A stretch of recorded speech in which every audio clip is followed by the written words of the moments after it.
An FBI investigation running the city and trying to find money in the budget. Mayor Eric Adams joins us now to talk about it all. Good evening, Mr. Mayor. Thank you for being with us. We appreciate it.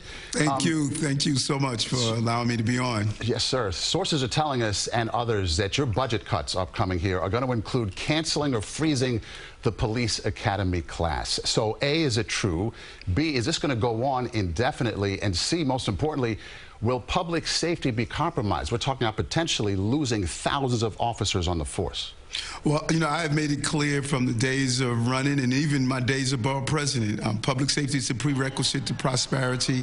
We're going to make the announcement tomorrow of the entire budget modification. You know, we have to balance our budget by law 2 years out. This is the law. And we know what happened. 142,000 migrant asylum seekers, no real help coming from the federal government. We need more assistance on all levels of government. And it's going to impact, and I said over and over again, this has been one of the most painful periods in my public life on some of the cuts we have to make. But again, will it impact public safety? Will the police academy classes be frozen? Well, Maurice, we're going to announce exactly what is going to happen tomorrow. I am not going to do anything that's going to impact public safety in this city. I've made that clear over and over again. And you're seeing, because of the initiatives we've done on our subway safety plan, crime is down. 5 of the 7 major categories, crime is down. Shootings are down. Homicides are down. We're removing guns off the streets. I'm going to stay laser focused on keeping the city safe. Mayor, we understand that you've already canceled the new class of 250 school safety officers. And just recently, you also said that perhaps parents need to step up and volunteer. So what exactly does that mean? What are you asking parents to potentially volunteer for?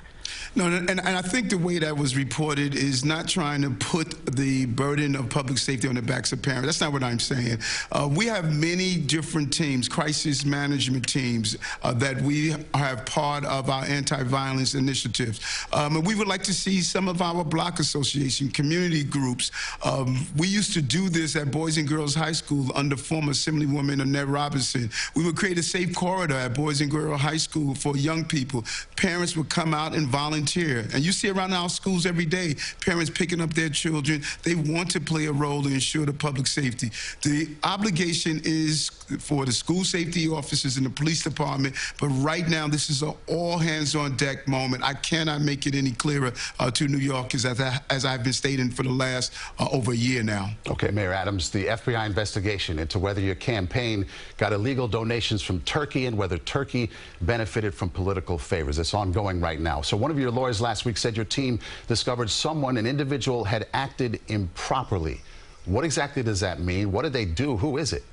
Well, you know, I say this over and over again. There's one thing I learned from being in law enforcement is don't ever do anything that's going to impede an investigation. We are fully cooperating. If we identify something was improper, we immediately make that notification proactively. And that is what we did in this case, because I tell my team all the time, Maurice, follow the law. We must follow the law. But what did they do?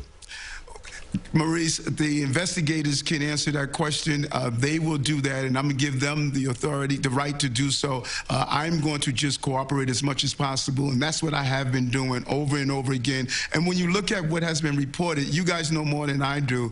What has been reported about doing my job as a borough president, I will always do. When constituents call me, I respond to those calls of service, and that is what I have done, and I will continue to do. Just one more thing on that. How concerned are you that this investigation could literally take you out?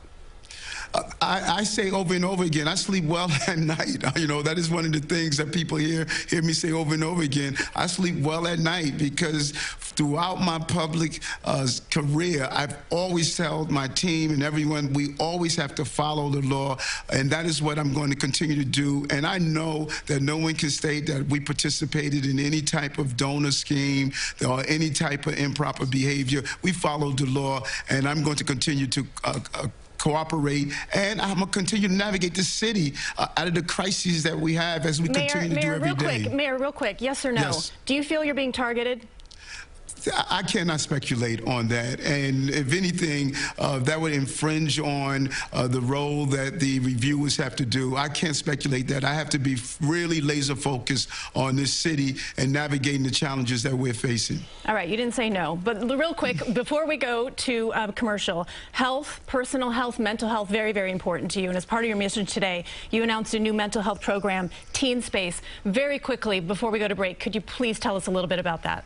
It's an amazing shift in allowing our children to use their devices, 13 to 17 years old. We're seeing an increase in suicide, depression, and other serious mental health issues. We're saying that we're going to use a telemedicine method so they can get in contact 24 hours a day with a mental health professional when they need it. This is a huge lift for our young people. All right, Mayor, you should join us every afternoon. Think about it. Please come on back. Thanks so much. Thank you very much.